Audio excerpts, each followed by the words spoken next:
cloud, the Father's voice is heard. This is my beloved Son. Hear him.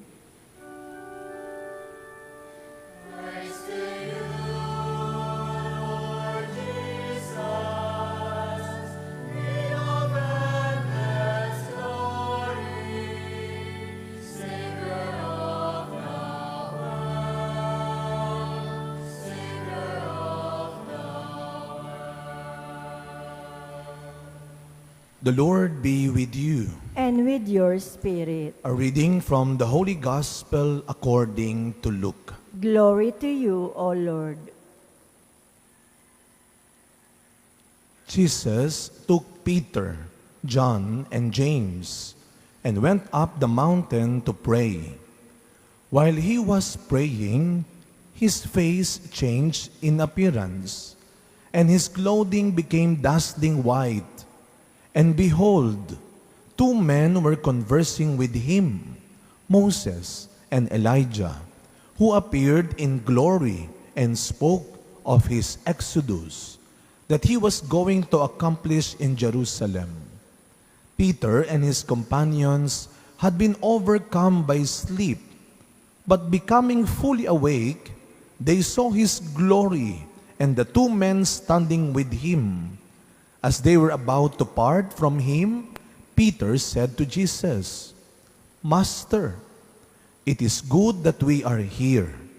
Let us make 3 tents, one for you, one for Moses, and one for Elijah.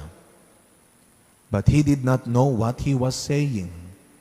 While he was still speaking, a cloud came and cast a shadow over them, and they became frightened when they entered the cloud. Then from the cloud came a voice that said, This is my chosen one. Listen to him. After the voice had spoken, Jesus was found alone.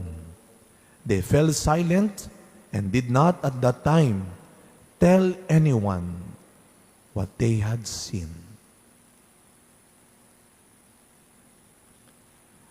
My dear friends, the Gospel of the Lord. Praise to you, Lord Jesus Christ. Good morning po sa inyong lahat. Pakibati ho ang katabi nating good morning. We are now on the second Sunday of Lent. We continue to prepare ourselves for the great joy of Easter Sunday. Pero bago ang Easter Sunday, kailangan muna nating tahakin ang daan ni Kristo. Ang daan ng pagsisisi, ang daan ng pagbabago. Kahit naman po hindi Kwaresma, pero syempre lalo na ngayong panahon ng paghahanda natin sa nalalapit na pagdiriwang natin ng Pasko ng Pagkabuhay. I always remind this, especially sa mga talks and recollection ko, that Lent is not just about waiting for the death of Christ, but we are preparing not for His suffering and death, but we are preparing mostly and most especially for the resurrection of Christ. Kailangan muna nating tapangan ang sarili natin. At kailangan nating magpakumbaba na harapin at tanggapin at sikaping baguhin ngayong Kwaresma ang anumang mali, ang anumang masamang ginagawa at pag-uugali natin. Kaya ang dasal po natin ngayong Kwaresma ay hindi lang, Lord, baguhin mo ako. Lagi na lang natin yung dinadasal eh. Siguro sabi ni Lord, alam mo, matagal na kitang gustong baguhin.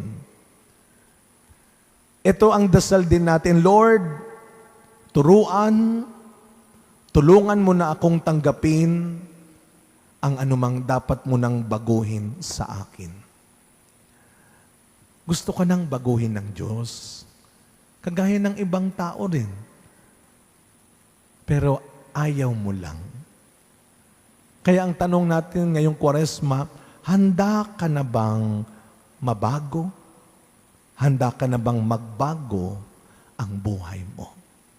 Now, we want change in our life, but we are so afraid of change in our life. Kaya hindi nangyayari. Kaya walang pagbabago kasi ayaw mong tanggapin na dapat may mabago. Sa lumang tipan, in the Old Testament, maraming buhay ang binago ng Diyos nang dumating siya sa buhay nila. Maraming buhay ang nagbago nang tanggapin nila ang Diyos sa buhay nila. Katulad ni Abraham, sa ating unang pagbasa ngayon, mula sa kanyang tirahan, kabuhayan, mga pangarap, binago ng Diyos ang lahat sa kanya. Nang sumunod siya sa Diyos, nang tanggapin niya sa buhay niya ang Panginoon, maraming nagbago. At tandaan natin, walang tinawag ang Diyos na pinabayaan niya. Kaya ang pangako ng Diyos ay tinupad niya kay Abraham na ikaw ay magiging ama ng maraming lahi. At hindi nasayang ang pagtitiwala ng mga tao sa pagtawag at pagdating ng Diyos sa buhay niya. Kaya nga ho, yung kapag nagsisimba ho tayo, huwag niyo hong katatamaran, huwag niyong panghihinayang. Sayang yung kita, sayang yung oras. Anong masasayang para sa Diyos? Anong manghihinayang para sa Diyos? Kaya katulad ng pangaral ni Pablo sa ating ikalawang pagbasa, sino man ang manatiling matapat, at pakinggan ho ninyo, sino man ang manatiling matapat sa pagmamahal at paglilingkod ni Kristo, at katulad ni Kristo, ay hindi lang dito sa lupa gagantimpalaan. Hindi lang dito sa lupa magiging dakila, kundi mula sa kanyang katawang lupa, mula sa kanyang buhay sa mundo, maluwalhati niyang tatanggapin ang langit na kanyang bagong tahanan. You are in this world, but you are not for this world. Because God is preparing heaven for you. Kaya ano ang sabi ni Pablo? Magpakatatag kayo. Huwag kayong sumuko sa harap ng maraming tukso ng kasamaan at ng katangahan. Maraming tukso ng kasamaan at katangahan sa mundo ang dapat mong babantayan. Alam mo ninyo, nung pandemya daw, marami ho ang mga umusbong na pampadali ng buhay ng tao. Ibig sabihin ho, hindi na masyadong mahirapan. Hindi mo na kailangan bumiyahe, hindi mo na kailangan sumakay, hindi mo na kailangan umalis ng bahay. Isang click mo lang, darating na, ting, Shopee, ting, Lazada, lahat, di ba? Dadali na lang sa pinto mo. Ang tanong, ilan na kaya sa inyo ang nagoyo at naloko? Na ang dumating sa iyo ay tissue. Na ang dumating sa iyo ay biskwit lang. Ang in-order mo, lamesa. Ang in-order mo, medyas. Mag-iingat tayo sa kasamaan at katangahang inaalok ng mundo. Kung paanong hinubad ni Kristo ang kanyang pagkadiyos, kung paanong tinalikuran ni Pablo ang kanyang kapangyarihan sa mundo, huwag ka ring magpapauto sa kasikatan, kayamanan, sa luho at bisyo ng mundo. Huwag mong isusuko sa maling turo at halimbawa ng ibang tao ang kabutihan mo. Siguro minsan naging katulad din tayo ni Pedro sa ebanghelyo natin, nang isama ang 3 alagad sa taas ng bundok. Nagbagong anyo ang Panginoon. Namangha sila, natuwa sila. Kaya noong sabi ni Pedro, Panginoon, dito na lang tayo.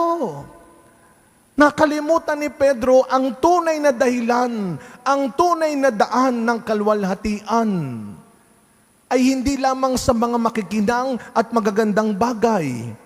Siguro katulad tayo ni Pedro minsan, namangha, natuwa sa magandang nakita natin. Kaya ayaw na niyang bumaba. Sa mga pagkakataon na nakatakim tayo ng bagong kaginhawaan sa buhay, huwag nating kakalimutan ang pagsunod, ang paglilingkod sa Diyos ay hindi sa kung ano ang makukuha at mapapala mo, kundi sa kung ano ba ang magagawa at maibibigay mo. Baka hindi ka naman talaga ganyan dati. Anong ginawa mo? Para kanino ka nagbago? Ngayong Kwaresma, mga kapatid, hayaan mong ipakita ng Diyos sa iyo kung ano ang mali at masamang pagbabago ang hinayaan mong gawin ng ibang tao sa iyo. At humanda kang harapin, humanda kang tanggapin na may mga bagay, may mga tao, at minsan may mga relasyong kailangang baguhin ng Diyos para maging maayos at tama ang buhay mo. Kaya sa pagpapatuloy ng misa natin, mga kapatid, change is part of our penance. Change is part of our repentance. Pero isang mahirap, isang matagal, at minsan masakit na bagay sa buhay ng tao ang pagbabago. Pero ito rin ang daan para maayos at maligtas ng Diyos ang buhay mo. Tandaan mo, meron at meron siyang babaguhin sa iyo hanggat nabubuhay ka pa sa mundo. Pero, ang pangako ng Diyos, babaguhin ka niya, may babaguhin siya, hindi dahil laging mali ka, hindi dahil masama ka, kundi dahil iniingatan, nililigtas ka niya. Panginoon, ihanda mo ako, samahan mo ako, papayapain mo ako, tuwing may kailangan kang baguhin. Amen.